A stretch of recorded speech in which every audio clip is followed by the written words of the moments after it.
of our awesome kickboxing instructors over here. So Jill is a registered dietitian. I was just asking her before we sat down when she started, and she had mentioned that she has been a registered dietitian since 1989. So we busted out our cell phones and did some calculating of math, because clearly after class we couldn't figure this out. So she has been a registered dietitian for 37 years. Like, holy, 37 years. Yeah. You look 37 years old, so I don't even know how you could. I know. Thank you. I know. So we just kind of wanted to do some questions for our students and just bring you some, I guess, like some nutritional information along with like protein information and what shoulds and what shouldn'ts. So I think the first thing I wanted to ask her was like, I guess, what would be your goals, right? Is that like the first thing we should start with, or Well, I don't know. With nutrition, there's all different aspects of it, and it depends on what your goal is. Do you want to lose weight? Do you want to gain weight? Some people need to gain weight. Do you want to know how much of protein or carbs or fat you need in your diet if you're, let's say, lifting weights, or if you're doing a marathon? There's all different types of goals that you have. Go ahead. No, I'm so sorry. Go ahead. Resistance training, all that kind of stuff is good for your bone density. All this kind of working out, like even here at AmeriKick doing kickboxing, is wonderful. It really is. You get a combination of the resistance training and also of cardio, which is wonderful. But what I get a lot of questions are about pre-workout. Okay, yes. So I guess that would depend on what your workout you did. Like if you ran or you did kickboxing. So for us, most of us in here do kickboxing. So I guess what should we eat? Like pre-workout? Should we take post? What should we? Like where? Can you condense that, Patty? Okay, so pre-workout, it depends. If you're going to pre-workout between 30 or 60 minutes before, you should have light carbs. And what that means is basically like fruit, bananas, yogurt and berries, stuff like that. Just very minimal things that are not, and very low in fat. Don't even have any kind of fat source involved in your pre-workout if it's 30 to 60 minutes before you work out, because it can give you a lot of GI discomfort. And a lot of that is because fats take the longest to digest in your system, so they stay in there. The other thing No bacon. And no bacon, people. Before class. All right, first of all, bacon is not a breakfast meat, but we'll talk about that later. All right, so No, it's not. All right, so if you pre-workout 1 to 2 hours before, make sure you do include a protein and a carbohydrate source, such as eggs and toast, and make the eggs without any fat, like scrambled or hard-boiled, or things that are very plain and simple. You don't want to have a lot of things that you're eating that will cause you to have GI discomfort while you're working out. Water, you should have at least 15 to 30 minutes before you work out and immediately after you work out. It's very important to be taking that. Okay? I don't drink enough water. Well, a lot of people don't. Okay, I'm so sorry. Some examples of pre-workout would be raisins, dates, toast with jam if you like that, apple banana with honey, yogurt and berries. As I said before, eggs and toast in a smoothie. Could be whatever you want to put into it, protein powder, whatever, anything, but just keep it light and simple. I feel like too, it will help you with your workout. Like you It will does. have a little more energy. For a lot of us, I think we get up and we run in here and we don't eat breakfast. We grab like a coffee or a pre-workout or whatever. And then halfway through the workout, you're like, why am I so tired? Why can't I keep up? And probably because we don't eat like a little pre-meal before we work out. Right? Correct. Yeah. Some people don't like to do that, knowing their own body and what they can tolerate. But some, it's very beneficial. Now, your post-workout, you have to make sure you have at least between 30 and 60 minutes after you have an intense workout, like we do at AmeriKick. So you should water, number one, and protein plus fluid and electrolytes are important. So make sure your carbohydrates are, again, digestible ones like bananas, berries, oatmeal, rice, quinoa, whole grain toast, things of that nature. Love all that. Your protein should be close to 20 to 30 grams. This is on average, and I'll talk about how your protein needs, what you should do. Again, eggs, Greek yogurt, lean chicken and turkey, cottage cheese, protein shake, or anything. If you're plant-based, you can use like hummus and all that kind of stuff. Love all that. Yep. Yeah. Yeah. Fluids, make sure water right afterwards. If you do some heavy workout, coconut water is actually very good. Oh. Or an electrolyte uh, beverage such as Gatorade or whatever yeah. your Pedialyte, maybe. I know. I'm a Pedialyte big thing of choice. Pedialyte person. That's if you had heavy workout and you're sweating a lot, then you should really replace your fluids with the electrolytes. Plus, if you want to, and don't take a lot, but you can take a pinch of salt, is good for you. Oh. Because when you sweat a lot, you lose a lot of your electrolytes, such as your your sodium and potassium and whatnot. So it's always good. You just add a little pinch of salt. Yeah. There you go. I like it. And again, avoid fat because of the digestion of it. It Mhm. stays in your system. No bacon again. Now, here's some really quick portable post-workout things to eat. Oh. And everybody laughed at me when I did this years ago. Portable, do you mean bring with you? Yeah, like to go. All to right. go. So- like our coffee. Okay. So actually, chocolate milk is a great source Oh. because you're getting potassium, sodium, you're getting some electrolytes, you're getting protein from the milk itself, and the carbohydrate source and the protein. So it's like a really good portable thing. Yogurt with a yogurt cup, and you add berries to it, is also a very good portable thing to go around. And even if you make like eggs with fruit and whole wheat toast or something, a whole grain toast like that, make it ahead, and you can eat it right afterwards. But again, the key is consistency, and do it like 30 to 6. What are you looking at? 30 to 60 minutes. She's 30 to 60 minutes after your. Okay, so wait, I have a question now. Go on. Okay, so is there like a point where your body stops ingesting protein? Like you can only have so much protein, correct? Like your body will only absorb so much protein. Is that? I guess that's what I'm saying. Correct. So if you think like you're getting 187 grams of protein in your body, some of that is not digested, correct? Like, you know what I mean? Well, what happens is with the protein, if you eat too much of it, okay, your body is just going to take. No, remember, protein does have calories. Okay. Okay, so if you're eating too much of it, it will, and you meet your requirements and you go over, then it'll be stored.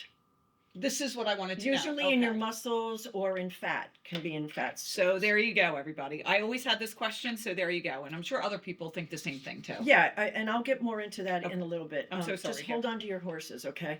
All right, so if you are doing a post-workout and you're trying to lose weight, okay, make sure your carbs are a little bit lower in the percentage and make sure the protein is a little bit higher, okay? Especially if you want weight loss with that, yes, as I said, the lower carbs, higher pro. If you're doing endurance workout and performance, then you should increase your carb.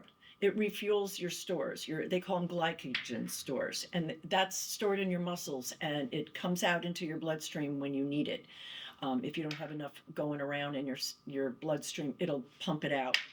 And if you want muscle maintenance, you have to have higher protein and carbohydrate. Plant-based, gets a little lost there, but if you're plant-based, a protein would be soy products. That includes like tempeh, if I said that right. Come on, what's the other one I got? Tofu. Oh yes, that kind of stuff. Yes, I know what you're saying. Yogurt, Greek yogurt.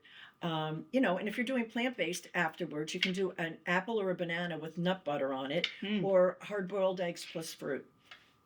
I love nut butter. Okay, I'm going to get into protein a little bit later, but I want to talk. Let's do supplements. Oh, all right. Okay. Yeah. So good supplements for us in this type of workout environment, like, with the kickbox. I know we do a lot of lifting. We do a lot of bag work. We do everything in here. So it's like head to toe. So what do you think? Correct. Creatine has been the most researched and the most. Why are you leaning? Because this is so or what? No, because I'm so curious that you're saying this, because Sensei Mark and I just had a conversation about supplements, and he said every morning he puts creatine in his coffee. Creatine, you should take 3 to 5 grams daily. Okay, Sensei Mark? Yes. Your body makes creatine anyway, but you need it for. Oh no, I'm being silly. Okay, 3 to 5 grams daily. Your body makes it, and food sources are meat and fish, and you actually need a lot of the creatine. Is what's really beneficial is when you're doing like a burst of energy, like Mhm. lifting heavy weights or sprinting, that kind of stuff That is what makes is good. sense. And it's also FDA approved, and there's so much research on it that it really is beneficial. Now, if you're drinking creatine, I've heard, I don't know if it's like fake or not fake or whatever, but you should drink a lot of water if you're going to have creatine. Is that the case or does it Very matter? good question. I don't, Bravo, bravo. I don't want to say Well, anything. even with even with protein, you need to drink more fluid, and I don't think people really know that.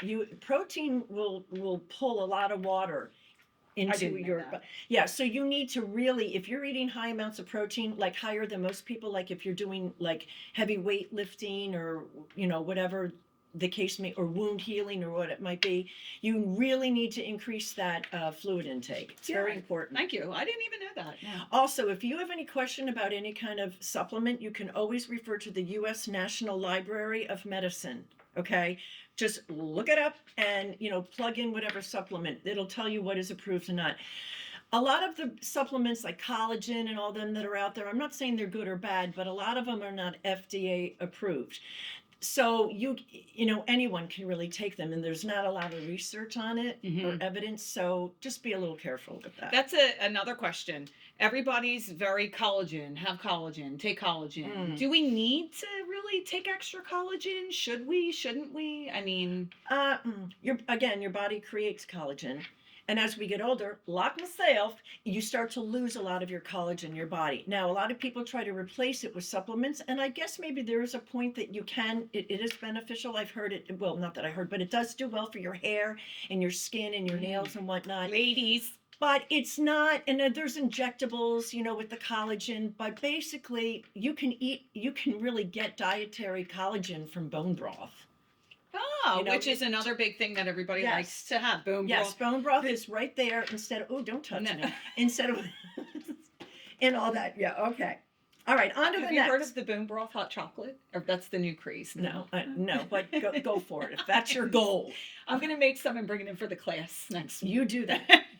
All right, now I want to talk about gluten for a little bit here. Oh, Not a yes. lot, just a little bit. Please. Because a lot of people think that gluten-free is for weight loss and whatnot. It really isn't. Gluten is a protein that's found in wheat, barley, and rye. Okay? Some people have celiac disease or non-celiac gluten sensitivity. The first celiac is very, very dangerous. I mean, it's not dangerous, but you have to be very strict with cross contamination and all that kind of stuff, because if you take it, it deteriorates or affects your small intestine.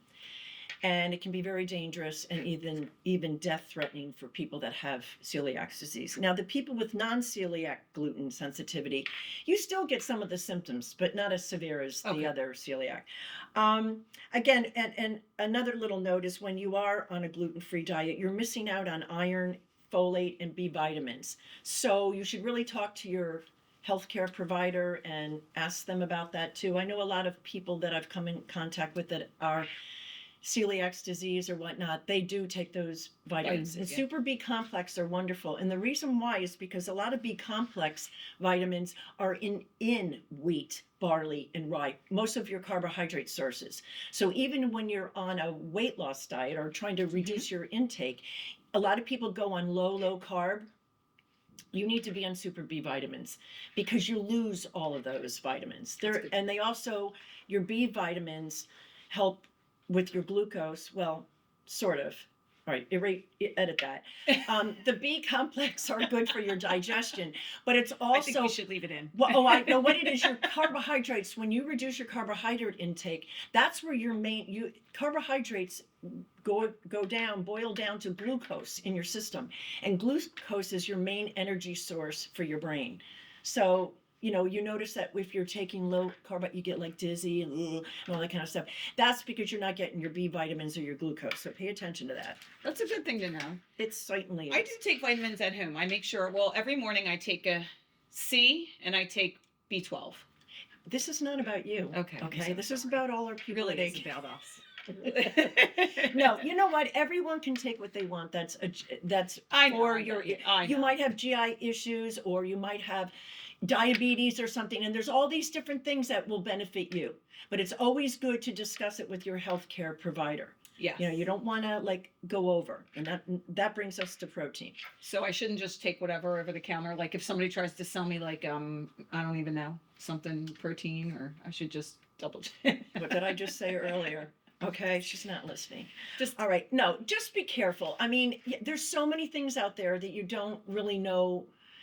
Go towards things that are certified, FDA approved, or they've been researched a lot and you have good evidence for it. Because if you don't, you're dealing, you can, like collagen and all them, you can take as much as you whatever you want. There's no limit on it yeah. because it's not approved. So. Understand. All right, we're going into protein now. Now, protein is for muscle repair, growth, and it's also good for satiety, which means like it's good for weight loss because it makes you feel full. Okay. Okay. Right. It also preserves lean muscle, and it's also good for hormonal, immune, and your enzyme functions. So it's very important. But too much, and I'll tell you what that it would be. You can have digestive issues, dehydration. And remember, again, it is calories. It's not like it's a freebie out there. Yeah. All right. So chia seeds, especially mixed with another protein source like yogurt or something, is very good for protein. Buckwheat is very good. Eggs, chicken and fish, dairy, and for the plant base is lentils and beans, legumes, quinoa and tofu. They're very high in protein. So, and especially if you mix like let's say eggs with another like quinoa or something or lentils, it's even makes it really a complete protein. Now, I'm going to talk about what you need as a person on a daily basis. If you're sedentary, and most people, this is an average, would be 0.8 grams of protein per kilogram of body weight. So you take your body weight and you divide it by 2.2 will give you kilograms. Okay. Okay. So always remember that because most things are in kilograms these days. So sedentary is 0.8. Okay. That's basically like 20 to 30 grams. I don't know, or to that point, depending on if you're a male, female, your age, it all comes into play. But basically that's what it is. If you're active, it's 1.2 to 1.6 if you're active. Okay. Like us. Yes, correct. And if you're doing strength training, or even for fat loss, it's 1.6 to 2.2 of protein. Correct. So all grams per protein. So Okay. what you do is you take 1.6, let's just say, times when you divide your weight in kilograms will give you how many grams per day you need. Yeah. Most meats in a 1 ounce serving, on the average, are about 8 grams on the average. Milk is a little bit 12 grams. Yogurt could be a little bit higher. Just read your labels. It'll say how many grams it is. Yeah. All right. Now, so basically that's about the protein. Now, if you're like working out, like you're doing like resistance training, I said that wrong. But anyway, you need more calorie surplus and protein, which is 1.6 to 2.2, and sometimes it's even higher. Yeah. Depending on, and again, with the workouts, you have to be consistent and you have to make sure you do eat your carbohydrates because they fuel your workouts and your recovery, and make sure you have your fats in there too for hormonal health. And that's usually 20 to 30 grams per meal. And make sure you get plenty of sleep. Yeah, sleep's another thing. And you need your rest days. Now, this is for muscle growth. I'm starting to slowly go into that. But about the protein, let me see what I have on here. Okay. She has wealth of knowledge. I sort of do and don't. All right. So anyway, all right, we're talking about, so the protein part of it is basically that's what it is. And it's all based on your personal goals, what you want to achieve. Remember, though, if you're increasing your protein amount, it's okay for people that are just normally healthy with our kidney function. But if you have existing or current issues with your kidneys, you need to keep it at a lower amount and discuss it with your healthcare provider, Healthcare provider. which I did have because I had my Again, kidney it's stones not and they about were you. All right, no. protein based. I was just going to share. They were. No, I'm glad. I'm kidding. No, she's not. Well, also, and there's reasons why a lot of that happened. A lot of times, if people are taking too much protein, you're also not drinking enough water, Okay. and like it all Okay. kind of goes along. Basically, it with was one my another. fault. Yeah, I know. All right. So, well, it really isn't, but you know. All right. So, I just want to talk about muscle gain with women is a big issue. Yes, And- some love it, some are like, ew, you know. Well, first of all, I'm a lover. I like it. Yeah. okay, again, it's not about you. All right, so anyway, you know, first, if you're working out with weights, they say is that if when you're doing your reps, okay, you should be able to, like, let's say you're up at 10, you're up at the highest, and if it's too easy, then you go for a higher weight. Okay. So if you're lifting weights, and you should take your time, okay, and it's mind over muscle here. Focus on the muscle. I'm not a big, all right, I'm not educated in the whole workout, like weight training, but I do know that for women and trying to gain muscle mass, in the first 2 to 3 weeks, if you're doing that, you will see your strength increase. And then if you do it for more to 6 to 8 weeks, you'll start to see some muscle definition. You're not going to be some big Krabby Patty walking around, you know, you're not going to do that. And then it takes like 3 months plus to have a notable shape change. Okay. Now you have to eat enough protein and carbs. You got to get sleep and have your recovery days.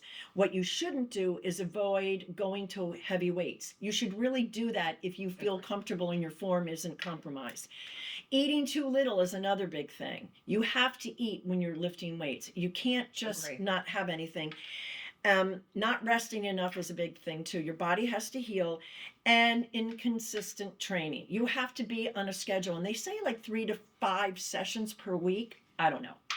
That's what I read. So. I mean, yeah, that makes sense. And eating while you lift, absolutely. Your food is fuel. Like, how do you move? Like, how do you work out if you don't have fuel in your body to move and do the workout? Yeah, you have to. So basically, about what was I going to say about the creatine? We did say, right? You could have creatine 3 to 5 grams. Yes. Also, supplements. Also, good things for your protein powder, depending if it's whey-based or plant-based. And vitamin D is another big issue that's been coming around lately. With most Americans are very deficient in vitamin D, especially there's 2 types, D2 and D3.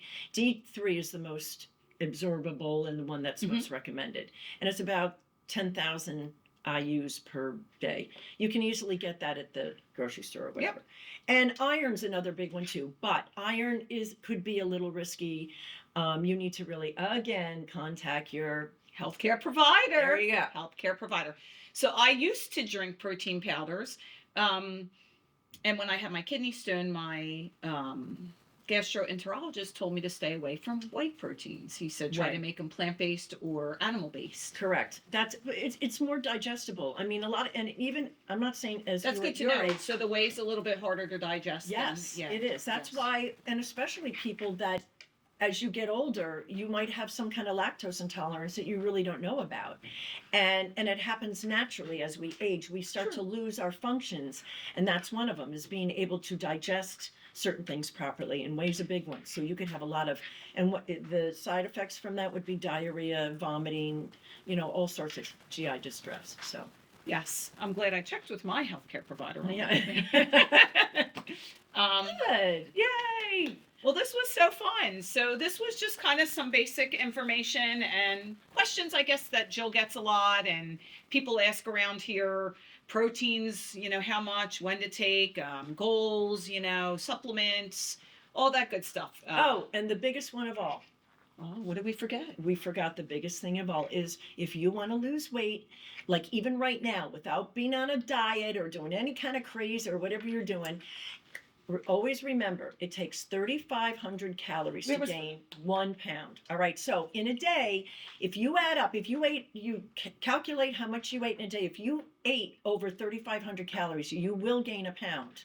Okay. Oh my God, that's a lot of calories, though. I mean, yeah. Well, okay, not really, because if you're gobbling down cheesecake and Okay, well, I guess I wasn't thinking in that frame of mind. I'm thinking salad and chicken. And well, yes, which you should be, but there are those days when you want want to Chick-fil-A. eat, you want to too. eat Chick-fil-A or You want Burger King or Chick-fil-A. whatever. and Diane, that's I okay. feel you sometimes. Are you there? I Yes, feel you. Are you there? No, but and that's okay too. Don't ever like restrict yourself from things because it's not human. I mean, we're all, even if I'm a dietitian, I still eat like Burger King and candy. So I can go home and eat the bag of Reese's Cups in my freezer? No, I just know how much of it to eat. Ah, Okay. proportion, guys. Proportion, I'm moderation. And plus, you want to be healthy. You don't want to. Agree. Whatever you pick, doesn't matter. Doritos, like- Calories are calories. You take out that 500 each day, you should lose a pound by the end of the week. Ah. And even more so if you come to AmeriKick and you do kickboxing, increase your cardio, you'll probably lose a little bit more as well. So there you go. There you go. There you go.